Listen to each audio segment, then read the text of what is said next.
ओम श्री भगवत वासुदेवाय नमः। राधे राधे, जय श्री कृष्णा। आज मैं आपके लिए एक रोचक कथा लेके आई हूँ।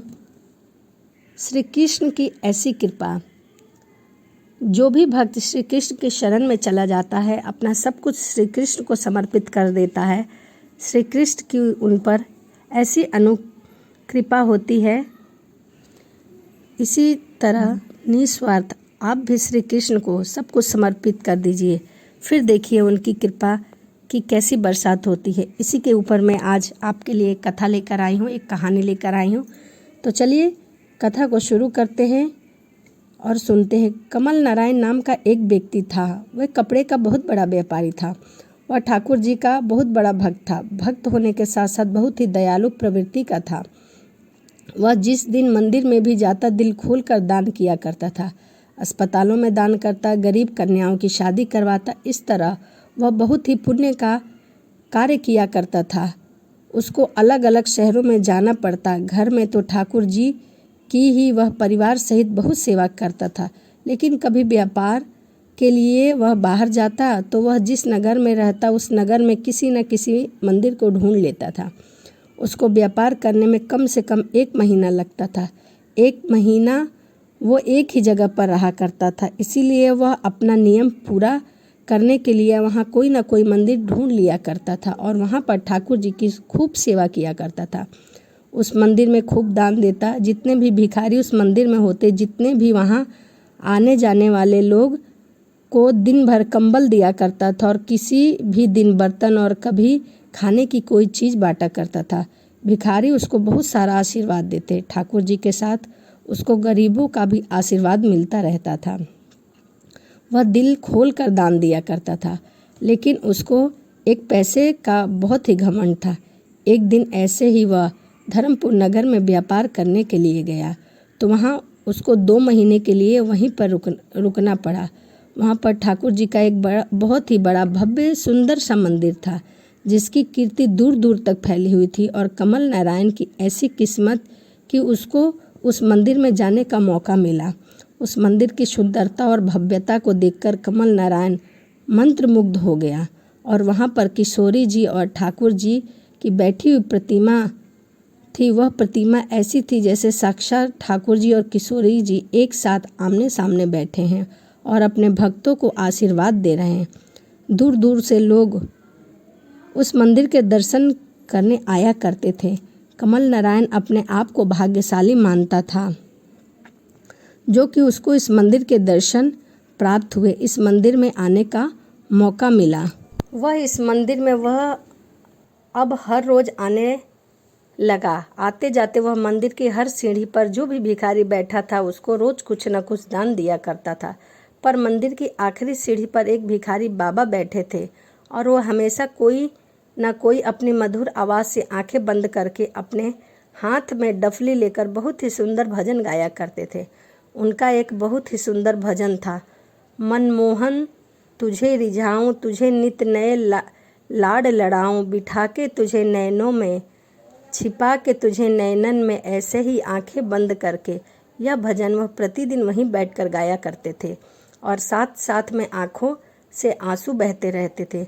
उनके साथ एक छोटा सा बालक भी बैठा था, जो कि बहुत ही सुंदर और आकर्षक था। उसके शरीर पर केवल एक छोटी सी धोती थी, जिसे वह बालक पहन रखा था। सिर पर एक चोटी थी और कमर में एक पीताम्बर बंधा हुआ था।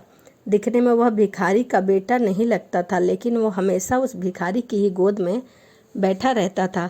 कभी भिखारी के पीछे छिप जाता और कभी भिखारी की आंखों से आंसू को पोंछता और कभी उसके आंखों के आगे आए हुए बालों को अपने हाथ से हटाया करता था।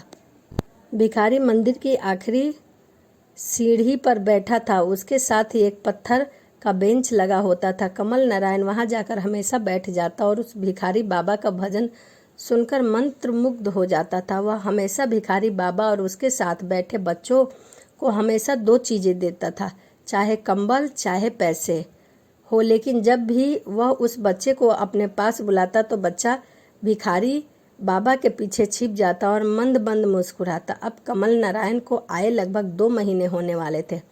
एक दिन कमल नारायण मंदिर से होकर नीचे आ रहा था। तो बाबा वहीं भजन गा रहे थे।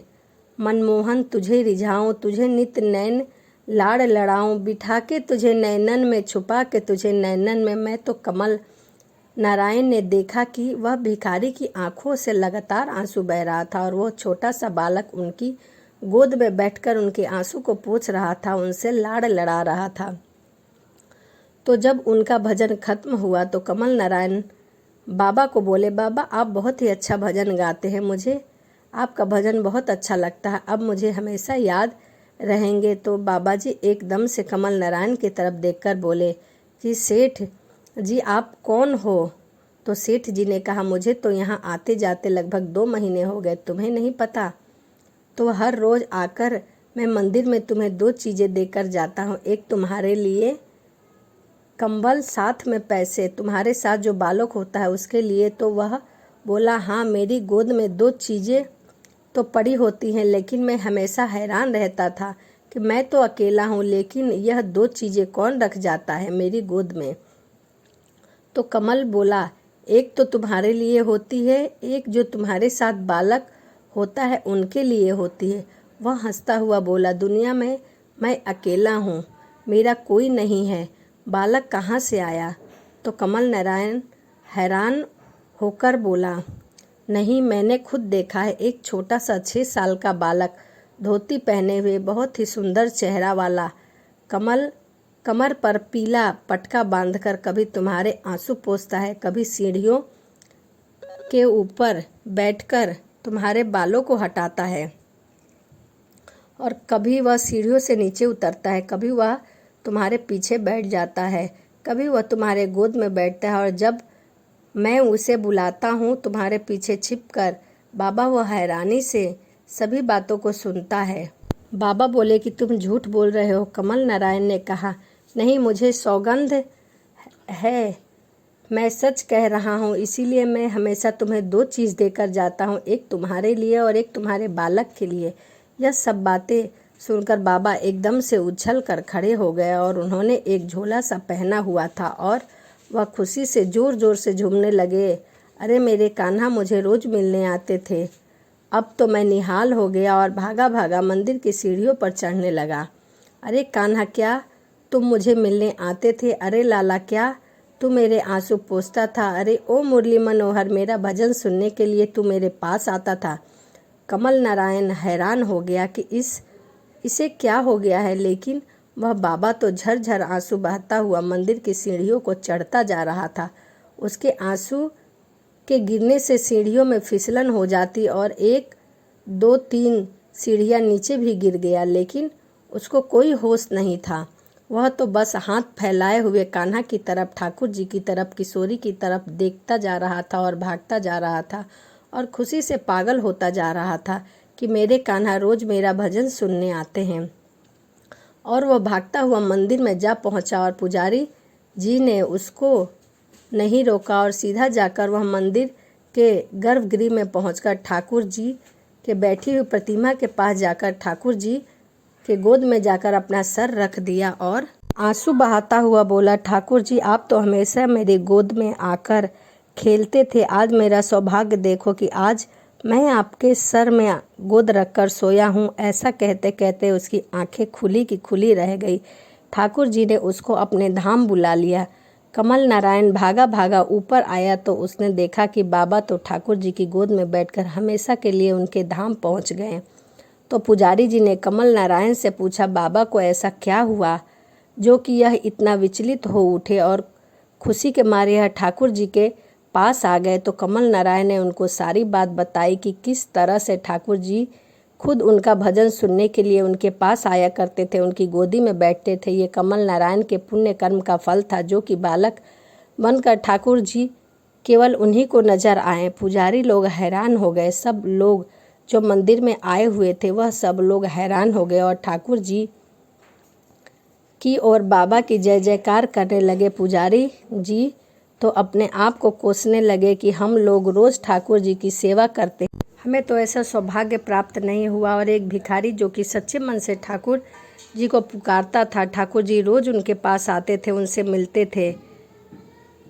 अब उस भिखारी की शव यात्रा निकाली गई जिसमें ढोल मंजीरे नगाड़े बजे, हरि नाम का संकीर्तन हो रहा था, राधे राधे सब गा रहे थे, तो सब लोगों को बाबा की किस्मत पर हैरानी हो रही थी कि देखो कि एक भिखारी होकर इस शव यात्रा एक संत की तरह निकल रही है। इसीलिए सच्चे मन से जो भी ईश्वर का भजन करता है और उनको लाडली लाल ठाकुर जी हमेशा अपने गोद में बिठाते हैं, लाडली जी हमेशा उनको अपने गोद में बिठाते हैं और संत में उनको महामंत्र के जाप से, राधा नाम की धुनी से विदा किया जाता है। वहाँ पर विलाप नहीं, वहाँ पर तो महामंत्र की धुनी गूंजती है। इसीलिए हमें किशोरी जी और ठाकुर जी का निरंतर भजन करते रहना चाहिए और सच्चे मन से उनकी शरण में रहना चाहिए। जैसे किशोरी जी और ठाकुर जी ने उस बाबा पर कृपा करी है, उसी प्रकार किशोरी जी हमारी किस्मत पर भी कृपा करेंगे, हमें भी महामंत्र और राधे नाम की धुनी से ही अपने धाम को बुलाएंगे। श्री कुंज बिहारी श्री हरिदास जी की जय। हरे कृष्णा कृष्ण कृष्ण हरे हरे, हरे राम राम राम हरे हरे। तो यह सच्चे भक्त भिखारी और श्री कृष्ण जी की कृपा थी जो मैंने अपने वीडियो के माध्यम से आपको बताया है। और आप भी राधा रानी और कमल किशोरी जी के नाम का स्मरण करिए तथा अपने आप को उनमें समर्पित कर दीजिए।